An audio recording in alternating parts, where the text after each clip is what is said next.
Okay, so let's take that, है ना? Let's take a question. Question ले लो भैया। क्या है सवाल? आ, क्या सवाल लिया जाए? क्या सवाल लिया जाए? भारत का प्रधानमंत्री कौन है? भारत का राष्ट्रपति कौन है? उत्तर प्रदेश का मुख्यमंत्री कौन है? मध्य प्रदेश का मुख्यमंत्री कौन है? 5 एमपीज के नाम बताइए। 4 झीलों के नाम बताइए। हिमालय पर्वत की ऊंचाई कितनी है? जेली फिश क्या होती है? ये सारे एक्सटर्नल एक्सपीरियंसेस के बारे में इंफॉर्मेशन है ना? इसे ज्ञान नहीं कहते हैं, इंफॉर्मेशन।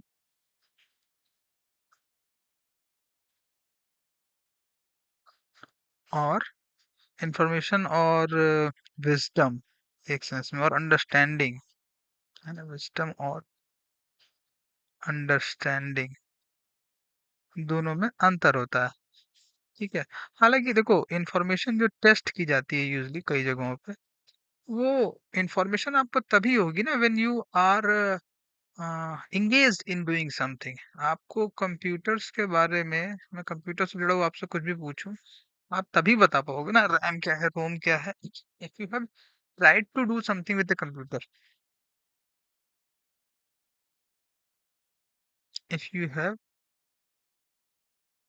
ट्राइड टू डू, अरे भैया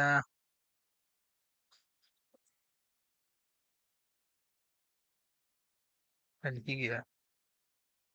if you have tried to do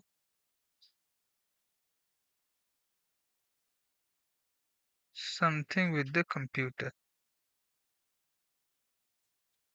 तभी तो आप बता पाओगे ना। ठीक है। और you will try to do something with the computer, आपको एक्सेसिव कैपेसिटी कंप्यूटर की जरूरत तभी पड़ेगी when you will try to do something bigger. एक सेंस में, है ना? ट्राई टू डू बिगर का मतलब यही नहीं है कि सीधी जगह अमेरिका के प्रधानमंत्री, अमेरिका के राष्ट्रपति के चुनाव लगाओ, हालांकि उसमें भी आप बहुत कुछ समझ में आ जाएगा, ट्राई करिए। पहले तो आप, सबसे पहले आप देखो, आप यूएस के सिटीजन नहीं है, उतना बनने के लिए बहुत कुछ हो जाएगा। Try to do something bigger, है ना? बिगर करने के लिए भी आपके पास अवेयरनेस होनी चाहिए ना, बिगर के बारे में। उतनी अवेयरनेस हो उसके पहले आप, you should have tried to do something smaller.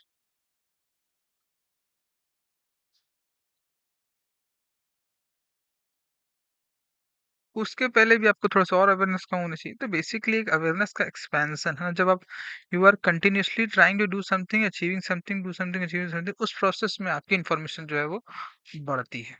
ठीक है।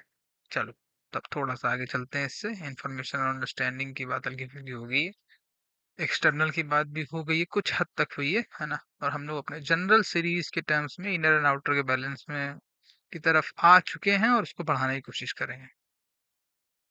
राजनीति की बात कर सकते हैं हम लोग, मुख्यमंत्री, प्रधानमंत्री, गवर्नर, राष्ट्रपति, एमपी, एमएलए, बिल, संविधान, कानून, पुलिस, जेल, बजट, कर, टैक्सेशन बेसिकली। ठीक है। इनमें से आपको हो सकता है किसी चीज से समस्या हो सकता है ना, समस्या हो, वगैरह वगैरह। तो चुनाव होते हैं 3 तरह के चुनावों पे चर्चा बहुत सारी होती है, बहुत सारी होती है चुनावों पे चर्चा, मतलब न्यूज़ चैनल्स पे और यूट्यूब चैनल्स पे, इवन प्रिंट में भी बहुत सारा छपता है, लोग भी खूब सारी बातें करते हैं। तो चुनाव के बारे में चर्चा तो होती है, राजनीति के बारे में भी चर्चा होती है सर्टेनली। जलवायु के बारे में चर्चा नहीं होती है। मैंने बहुत कम देखा है लोगों को चेस खेलते हुए, फुटबॉल खेलते हुए, या फिर म्यूजिक क्रिएट करते हुए, या फिर कुछ भी इस तरीके का। खाना वो जरूर खाते हैं, खाने के बारे में हम लोग बात कर सकते हैं। सवाल नहीं आ रहा ये भी, लेकिन एक सर्टेन स्थिति है बॉस, है ना? कि there is no question coming from within, ऐसा होगा नहीं। पहली बात तो it's just a state of mind, questions तो अंदर हैं ही हैं। वॉयलेंस से अगर आप फ्री नहीं है तो वॉयलेंस हमेशा एज अ क्वेश्चन है ही है। और in the kind of society we are living in, we are constantly bombarded with desires। ठीक है। So not only we, most likely, more often than not, most likely we will be having a lot of desires in ourselves, और इस process में we will be also bombarded with new kind of desires as well, है ना? हमें हमेशा ही और ज्यादा चाहने की तरफ धकेला भी जा रहा होगा। और अगर हम अटेंटिव ना रहें तो जरूर हम अपने आप को पाएंगे उस तरफ जाते हुए। ठीक है। तो तो चलो कोई बात नहीं, अगर क्वेश्चन नहीं आ रहा है तो कोई दिक्कत नहीं है, हम लोग जनरल ही डिस्कस कर लेते हैं। उसी में कुछ ना कुछ निकल आएगा। तो चौराहे होते हैं, सड़कें होती हैं, है ना, घर होते हैं, ट्रेन्स होती हैं, there are roads, vehicles, trains, aeroplane भी है ना। ट्रांसपोर्टेशन का जो सेक्टर है बेसिकली, है ना, ये पूरी की पूरी इंडस्ट्री बहुत ही बदल चुकी है अब। पहली बात तो ये इकोनॉमी की डिसेंट पार्ट है, और इसमें there is a lot of variety now in terms of speed and comfort. औसतन अब हम ज़्यादा दूरी तय करते हैं एक लाइफ में, उस प्रोसेस में ऑब्वियसली फिर हम लोग फ्यूल भी कंज्यूम करते हैं ठीक ठाक। फ्यूल भी कंज्यूम करते हैं, और उस प्रोसेस में हम लोग फ्यूल और इलेक्ट्रिसिटी दोनों ही मान लो, दोनों ही ज़्यादा कंज्यूम करते हैं। ठीक है, जो कि ऑब्वियसली पैसे से आता है, विच कम्स विथ मनी, जो कि अल्टीमेटली, है ना, ग्लोबली जो होमोसेपियंस की सोसाइटी है 8.1 बिलियंस की, उसमें ज्यादा अमीर तो G7 के लोग ही हैं, यूएस, ईयू वगैरह वगैरह, है ना। तो फ्लो ऑफ मनी यहाँ से निकल के साउथ एशिया या फिर इंडिया की तरफ जब आएगा, उसी पैसे से घुमा फिरा के, है ना, आपको भी पैसे मिल रहे हो, उसी पैसे को खर्च करते हुए आप इलेक्ट्रिसिटी और फ्यूल का यूज करते हुए जो भी डिस्टेंस कवर कर रहे हो कर रहोगे। Otherwise if you will eat, है ना, एंड देन डू साइकिलिंग और वॉकिंग और रनिंग और what ever may be the case, ठीक है, तो डिस्टेंस की बात हो गई।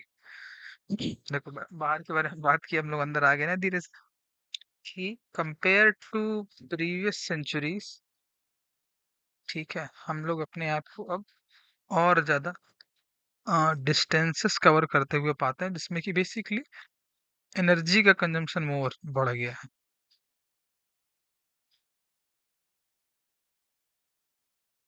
एनर्जी कंजम्पशन हैज इंक्रीज्ड, ठीक है, अब एनर्जी कंजम्पशन जो है वो बढ़ गया है, तो जिसमें कि ऑब्वियसली इलेक्ट्रिसिटी तो आती ही है, और ऑयल मतलब फ्यूल भी आता है ना, पेट्रोल एंड डीजल सेंस में। अब इसको टारगेट करने के लिए रेलवे इलेक्ट्रिफिकेशन हुआ, पहले ये कोल पे चलती थी, है ना, और इवन पेट्रोल और डीजल को काउंटर करने के लिए सीएनजी आई, ठीक है, उसके बाद अब हम लोग इलेक्ट्रिक मेट्रो मोटर व्हीकल, है ना, इलेक्ट्रिक बसेस आ रही हैं।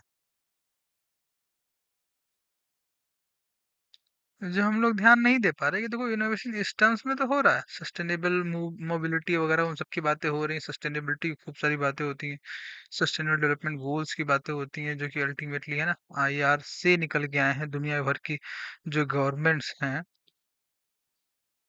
है ना, उन्होंने मिलकर तय किया कि ठीक है एसडीजी अच्छे हैं, फिर उसमें यूएन एक एजेंसी है, यूएन के पहले फिर 1945 में जो वर्ल्ड वॉर 2 खत्म हुआ था, उसके बाद से एक सेंस में अमेरिकन हेजेमनी ना इन्वॉल्व है, उसके पहले वर्ल्ड वॉर 1 था। तो एक सेंस में जो मॉडर्न हिस्ट्री है, स्पेशली जो 20th सेंचुरी का इतिहास है, तो आपको समझना ही होगा, given period of time, over A given period of time, ठीक है ना, इंडिया एंड द वर्ल्ड का।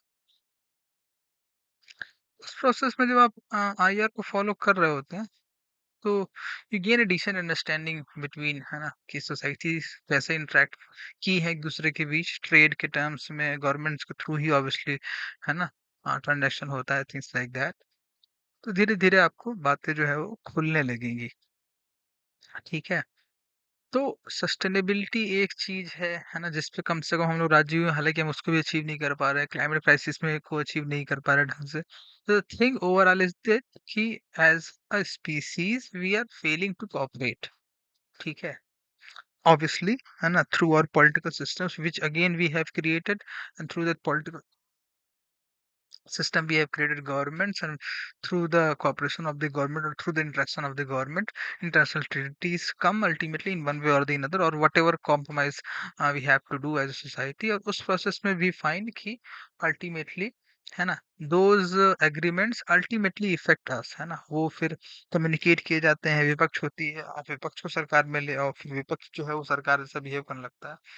तो वो राजनीति का तो एक खेल ही अलग है एक सेंस में, बट वो तो हम क्यों नहीं बदल देते हैं उस राजनीतिक सिस्टम को, है ना? वो इतना आसान नहीं है ना, क्योंकि उस प्रोसेस में भी हमें अपने आप को पहले बदलना पड़ेगा। हम उस तरीके के इंसान नहीं, उस तरीके का जीवन नहीं जीते हैं जैसे कि हम वो जो किंग का जो सिस्टम हुआ करता था उसमें थे। तो हमें समझना पड़ेगा कि किस तरीके से पहले डेमोक्रेसी आई है ग्लोबली, कुछ देशों में पहले आई है, फिर ग्लोबली आई है, और अब हम डेमोक्रेसी से राइट्स की तरफ बढ़ने की कोशिश कर रहे हैं, जैसे कि यूरोप और यूएस में हुआ है, थिंग्स लाइक दैट। तो वो एक अच्छा मूव है, but that's again also not very much perfect, है ना? उसमें कुछ चीजें ठीक नहीं भी हैं, वगैरह वगैरह की बातें हैं, inflation management and things like that. तो ये हो गई बात, है ना? हाँ, उसमें आरबीआई का मुद्दा, इलेक्शंस और राइट्स, ये सब बहुत इंपॉर्टेंट इश्यूज हो जाते हैं। अगेन देखो, ये सब एक्सटर्नल एक्सपीरियंसेस की बात है। तो सवाल इससे यही उठ जाएगा कि इफ वी सीधा कर लेता हूँ, बहुत ज्यादा डिफिकल्ट नहीं करता हूँ इस सवाल को। If we are not satisfied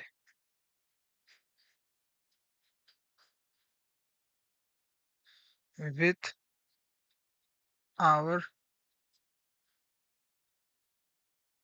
government as well as opposition, है ना, which is basically means all the legislators,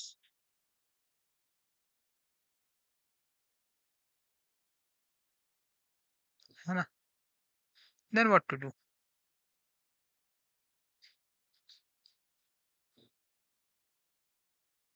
basically देख ही रहे हो तुम कि ये फिर डिसकंटेंटमेंट का एक सेंस में मुद्दा हो जाएगा।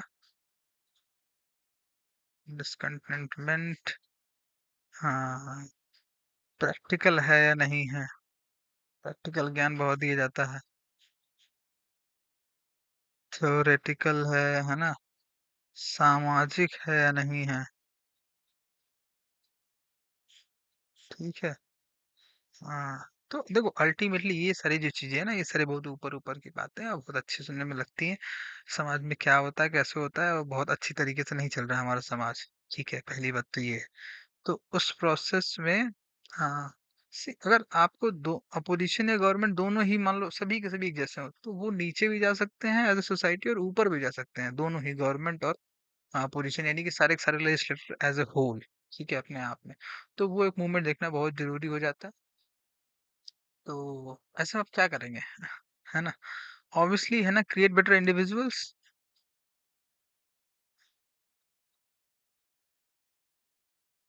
क्रिएट बेटर सोसाइटी और इंडिविजुअल्स,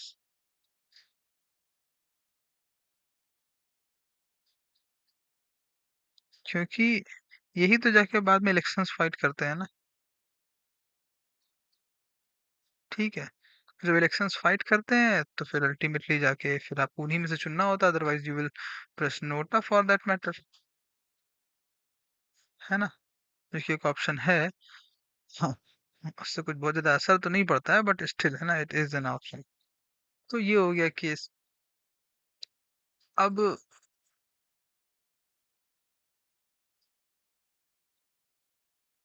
बेटर सोसाइटी आप कैसे क्रिएट करेंगे, बेटर इंडिविजुअल्स कैसे क्रिएट करेंगे? आप ही तो सामने वाले को बेहतर नहीं बनने देते ना। अगर let's say if you want less violent legislators, है ना, in that process opposition as well, है ना, अपोजिशन गवर्नमेंट बोथ, देन उस प्रोसेस में आप, है ना, आपकी सरकार जो है वो अलग तरीके से इंटरेक्ट करेगी बाकी सरकारों से, बट उसके लिए पहले आपको उस तरीके के लेजिस्लेटर बनाने पड़ेंगे ना, ठीक है, उस तरह के इंडिविजुअल्स बनाने पड़ेंगे अगर लेजिस्लेटर बनाओगे तो, ठीक है। लेजिस्लेटर फिर बाकी तरह के लोगों को इफेक्ट करता है, थिंग्स लाइक दैट। तो आप उस तरह के इंडिविजुअल्स बना सकें उसके लिए पहले आप खुद तो है ना उस तरह के इंडिविजुअल हो। तो अल्टीमेटली आपको वॉयलेंस की अंडरस्टैंडिंग बेहतर होनी चाहिए। ठीक है, तभी आप बेहतर लेजिस्लेटर बना पाएंगे। अगर आप सेटिस्फाइड नहीं है गवर्नमेंट, आपको लगता है कि बहुत वायलेंट है, बहुत अच्छी कंपैशनेट नहीं है, थिंग्स लाइक दैट, तो वॉयलेंस की अंडरस्टैंडिंग। अब देखो ये वही हो गया कि हम लोग बाहर से अंदर ही पहले आए, अभी अंदर के बहुत अंदर तो गए नहीं। वॉयलेंस के पीछे जो डिजायर है, एक्शन है, हैबिट, रिलेशनशिप है ना, थॉट, थिंकर, वो सब तो भी गए नहीं है, बट ठीक है, इट्स ओके, है ना? ये भी अपने आप में एक ज़रूरी है।